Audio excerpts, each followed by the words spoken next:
Considering your father-in-law was a director at a major company, I'm curious about how much inheritance he might have left behind, John inquired, trying to mask his curiosity. I sighed internally but maintained a cheerful smile. I heard it's $54,000, I replied. John looked shocked.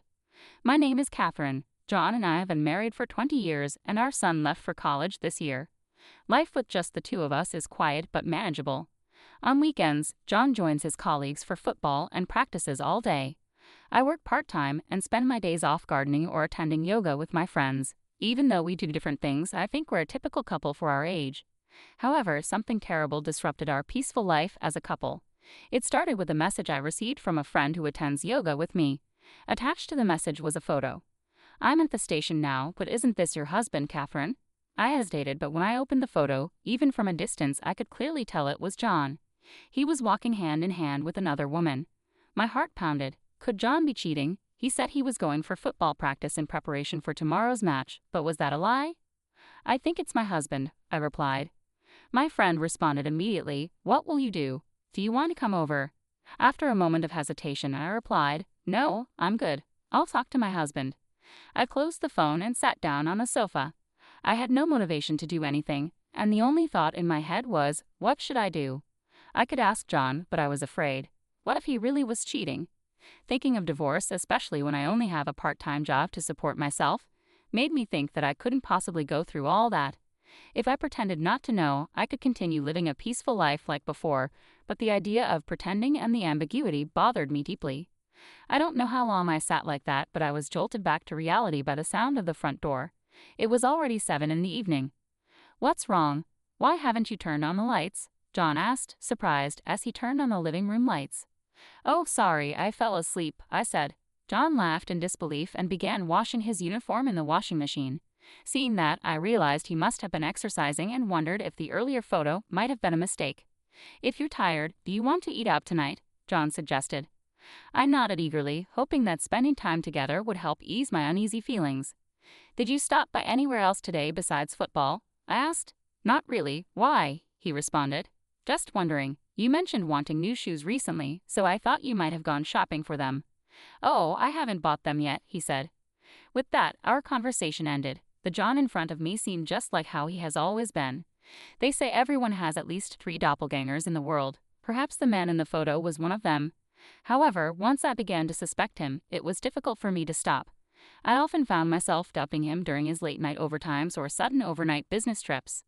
Bad things do happen. One day, on my way home from my part-time job, I stopped by the supermarket to buy ingredients for dinner.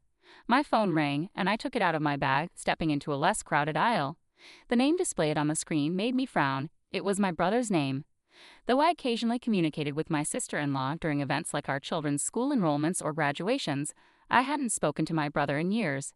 These sudden phone calls from relatives are often not good news. Hello, I answered hesitantly. I answered the call. What I heard from my brother was distressing. Our father's health was worsening. He had suddenly collapsed at work and had been rushed to the hospital.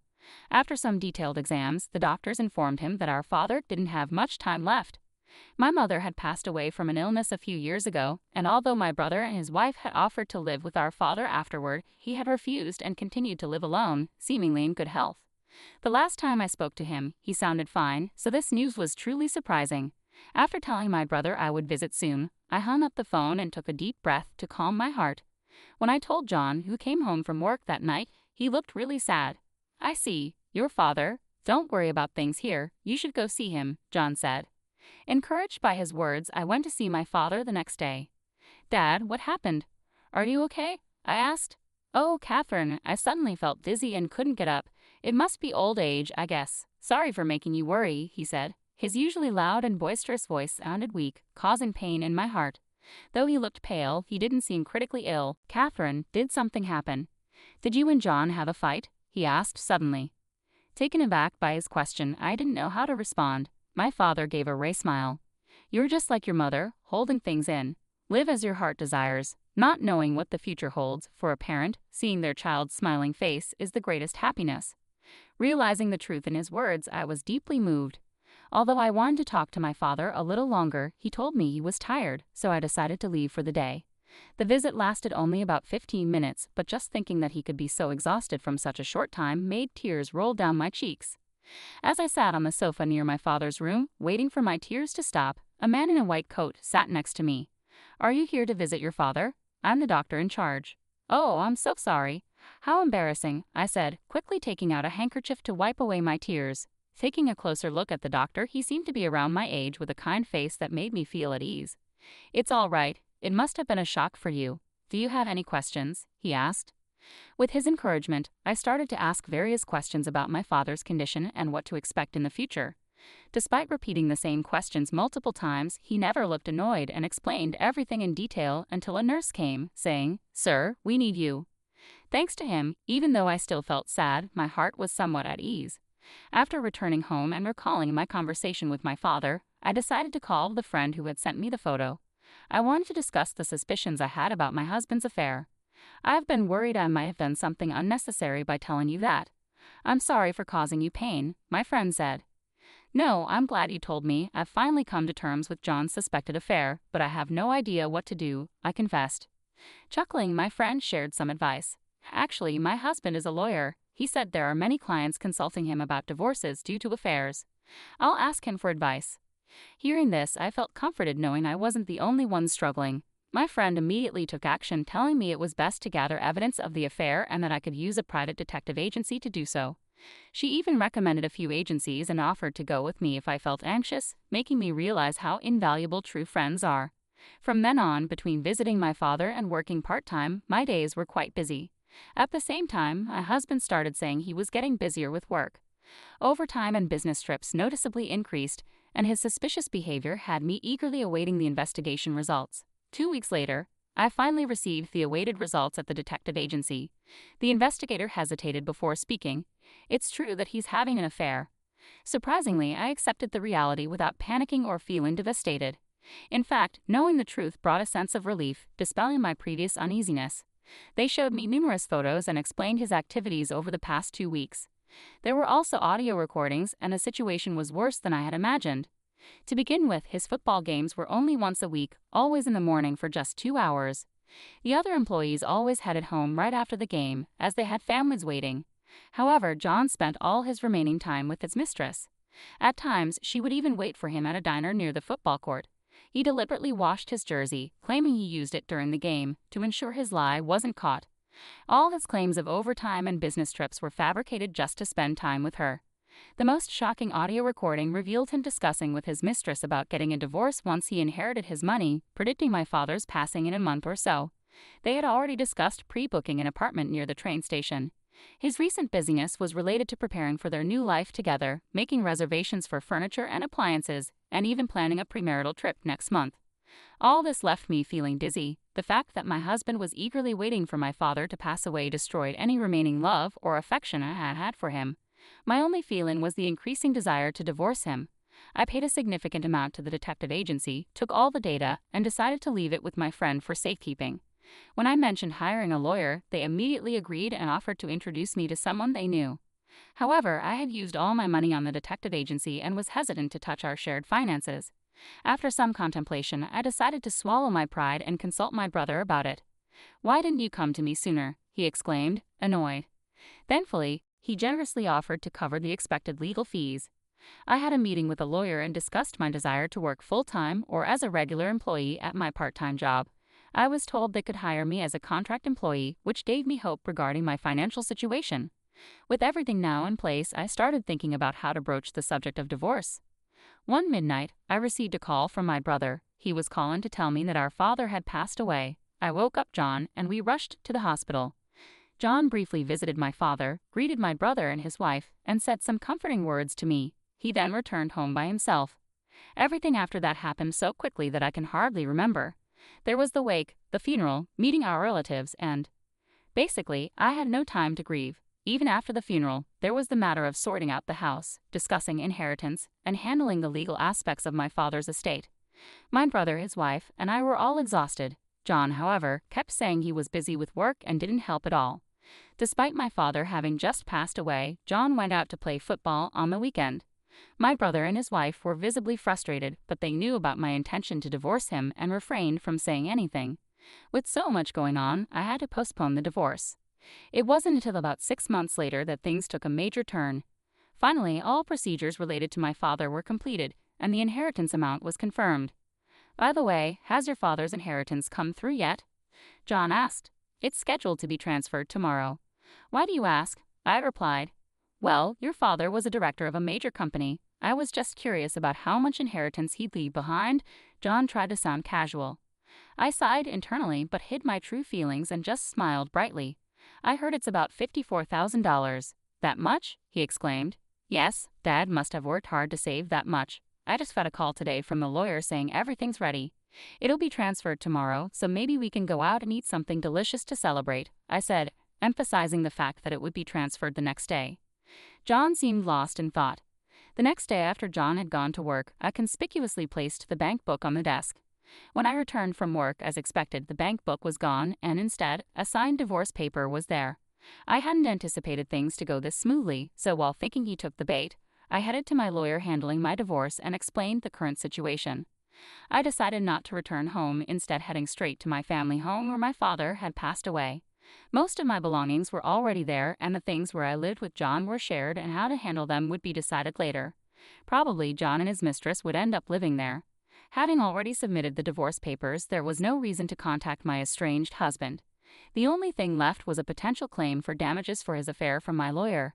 However, since they couldn't contact him, nothing could be done at the moment. But 3 days after I returned to my family home, I received a call from John. Catherine, what's going on?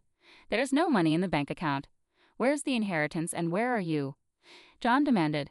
Inheritance is mine. Why would you use it? I decided to play dumb for the time being. By asking about my whereabouts, it seemed John had returned to our home. I needed to contact my lawyer immediately. Anyway, why isn't the $54,000 in your bank account? Did you take my bank account? John asked. I was planning to change the account for my salary deposit, but it disappeared. I've been looking for it. Don't mess with me. We're married, it's a shared asset. You should share it with me. I wished he wouldn't yell over the phone. It hurt my ears. The inheritance is an individual asset, not a shared one. Plus, I've already filed for divorce. We're no longer a married couple. Please stop contacting me. I won't return home. It's okay for you to live there with your mistress. I could hear John catching his breath, but I hung up and immediately relayed his whereabouts to the law firm. That night, I received several calls from John, but I ignored them all and enjoyed a drink by myself. Having endured the suspicions of his affair for almost a year, I deeply appreciated the peacefulness I was experiencing.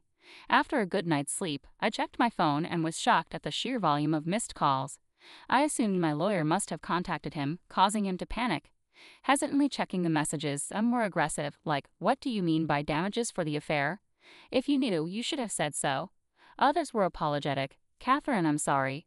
It was my fault. I want to talk things over." Without replying, I left my phone behind and headed to work. In my bag was a new phone with a number John wouldn't know. This would be my main phone from now on. I had John's personality figured out, so I was well prepared. Later, my lawyer informed me that John insisted on discussing this face-to-face, so I decided it was time for a confrontation. I expected this and felt it was better to settle matters swiftly. I chose a family restaurant with semi-private booths for our discussion to avoid any public attention. As expected, John and his mistress arrived on time. Seeing John after months, he looked somewhat tired. Was it just my imagination? I had seen photos of his mistress, but it was my first time seeing her in person. She had her hair up in a bun and wore casual clothes. Her youthful face made me think she was a student, but I knew from my investigation that she was 25 and worked at a cake shop. I couldn't comprehend what such a cute girl saw in a 50-year-old man. "Catherine, what's going on?" "There's no inheritance, and now there's a claim for damages. I'm completely lost," John said, bewildered. Both my lawyer and I couldn't help but chuckle at his words. "The inheritance is what my father left for me, John. You have no right to it. As for the damages, it's because our divorce is due to your affair. You both owe compensation for the pain you caused me," I explained. "It's not about the affair, it's due to our incompatible personalities. Besides, it wasn't you who brought up the divorce, I did. So the affair doesn't matter," John retorted. Hearing such nonsense made me want to pull my hair out. I knew he wasn't the brightest, but I didn't expect him to lack basic common sense to this extent. The one at fault can't initiate the divorce. It's not about who brings it up first. It's about you having an affair. If that's true, you understand that you're in the wrong, right? Also, I'll be demanding compensation from her too." "What? Why me? Despite her cute appearance, the mistress sounded very defiant and sharp. Is that true? John looked at the lawyer as if clinging to hope. Unfortunately, it is true, the lawyer confirmed. You said I'd be getting money. I wasn't told I'd have to pay. I'm going home, and since I'm divorcing you, this has nothing to do with me, she shouted, grabbing her bag and storming out of the restaurant. It was embarrassing as other customers turned to look at our table. We know where she works, so it'll be fine, the lawyer said with a reassuring smile, causing John's face to go pale. Perhaps he realized he couldn't escape. You know, that girl is quite headstrong. She used to be a good girl when we were having an affair. She was always smiling around me and would cry, saying she'd miss me when it was time for me to leave. John rambled. Even though he was talking about their affair, I didn't know how to react. After we started living together, her cooking wasn't great, and she constantly wanted new bags or clothes. It was cute at first, but being married to her was not what I expected. Even though they'd only been remarried for about a month, complaints about her started pouring out of John's mouth. I've realized something. I've always been comparing her to you, Catherine. You're skilled at housework, great at cooking, and you always waited for me to come home without a single complaint. So would you consider giving us another chance? I was left in disbelief, unable to keep my mouth shut. I never anticipated this turn of events, and even the lawyer seemed too stunned to speak. There's no way. Come on, I'll change. I promise I'll never cheat again, John pleaded. You cheated on me while using the excuse of being busy at work, didn't you? How can I believe anything you say? I countered. John lowered his head, repeating, I want to start over. You said you were busy with work when my father was dying. He was in critical condition for about a month, but you never visited him even once. Even though I was having a difficult time, you were cheating. After he passed away, were you just waiting for the inheritance? I noticed our drawer being opened several times where we kept our bank book. You probably planned to leave once the inheritance came in, right? With the divorce papers already filled out? As I listed each fact, John began to tremble. He probably never thought he'd get caught. You had a reservation to buy a nice apartment already, right? But unfortunately, since you didn't get the inheritance, you had to cancel. I assume the old house we lived in must have been unbearable for her, I continued. How do you know? John asked, his voice shaking. I have plenty of evidence. Are you thinking that if we get remarried, you won't have to pay the compensation? With that, John fell silent. I must have struck a nerve. Realizing he was only after my money made me feel sad and disappointed. If there's nothing more to discuss, I'm leaving, I said, standing up. Wait. John grabbed my arm as I tried to leave. Catherine, you're the most important thing to me. Please, I beg you, let's start over. John's eyes were filled with tears. I'll never betray you again, and I'll do all the chores. Please come back to me. Unable to contain his emotions, John began to sob uncontrollably. Come on, don't make a scene. Aren't you and your mistress newlywed? Why don't you two sort things out? Let's just move on with our separate lives. Turns out she's been cheating on me. She seems to have married me for my money. Without money, I'm just an old man. Seeing my ex-husband crumbling to the floor, crying, was undeniably pathetic, but I felt no obligation to comfort him. People had heard our conversation, and it was painfully embarrassing to witness everyone whispering about John.